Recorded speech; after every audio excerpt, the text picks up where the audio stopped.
जोहार गे सानाम यूट्यूब गाते को इंगे हपना सोरेन और नवा वीडियो रे आपया अडी सगुन दाराम मेना कदा।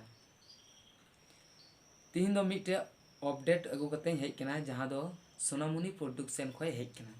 तो नवा अपडेट दो अकय एम कदाय, नवा अपडेट दो खिलाराम मुर्मुई एम कदा।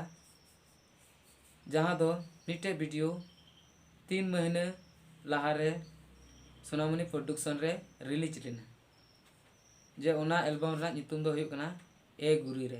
तो नुआ ए गुरी रे 2 हुकू अडी उसरा गे हां हिजु कना। तो नुआ रेन गुरी रे उना रेन हीरो और हीरोइन से एक्टर एक्ट्रेस लिखा दो किन कमी लेदा लिमोन और पर्सी मंडे किन कमी लेदा। मेन खान नुआ ए गुरी 2 रे दो ओकोय को कमिया उनागे लय बुना विस्तार ते। तो ए गुरी 2 रे दो हीरो दोय नाम कना जहां दो हुई कना मिटे सेरिंग बुन आजम कदा लॉकडाउन जहां दो उनारेन हीरो दो अकोय कना रोमियो बास्की। हैं सरी गाते रोमियो बास्की गी नुआ ए गुरी रे 2 रेन दो हीरो दोय हुई तबुना। लेकिन हीरोइन दो बाबू नाम कदिया से बाकू नाम कदिया सोनामुनी प्रोडक्शन खय हों बाकू नाम कदिया। तो उनागी अपडेट हेज कना। अगर जुदी नुआ इन संताली लाइव 24 हों 4 रेन जहां फीमेल सब्सक्राइबर मेना कोआ तो नुआ वीडियो एहब खय मुचाद धरि नेल तबुन पे और वीडियो पे कुसिया कान खाय दो लाइक और बेल आइकन दबा दो आलु पे हिडिंग तबुना। ठीक गया गाते को। तो हीरोइन को सिंदराय को सोनामुनी प्रोडक्शन को। तो नुआ हीरोइन बिना लगी तो चे को चिकाय हुआ उना बारे तें लय बुना और उना गुरी रे 2 बखरा ते चे को जरूरा उना आंजम तबन पे।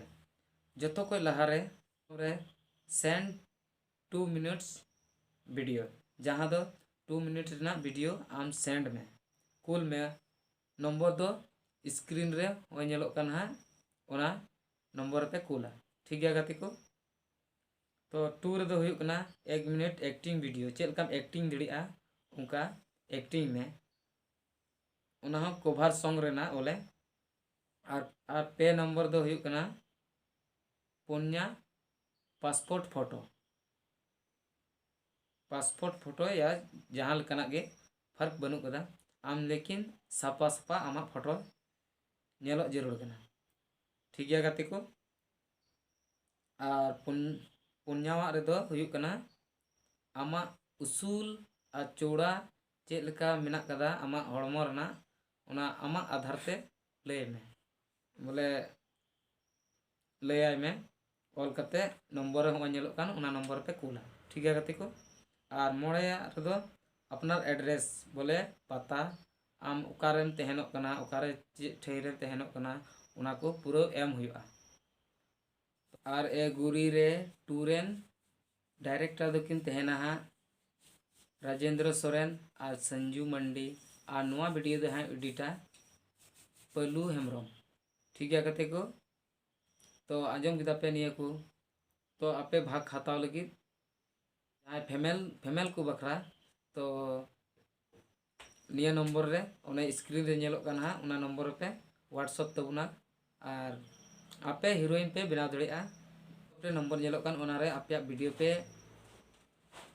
व्हाट्सएप तबुना और आपे हीरोइन पे बनाव दड़िया जहां दिल चुस भी मेना गा उनको पे बनाव दड़िया और जबरदस्ती दो ओको हो बाय बनाव चुपिया सोनामुनी प्रोडक्शन दो। ठीक गया गाते को। और चे इन बका नवा कथा रोड कते गे विदाय हतावदा और हबो नेपामा नेक्स्ट वीडियो रे। ठीक गया गाते को। सलाम को मुचाद जोहार।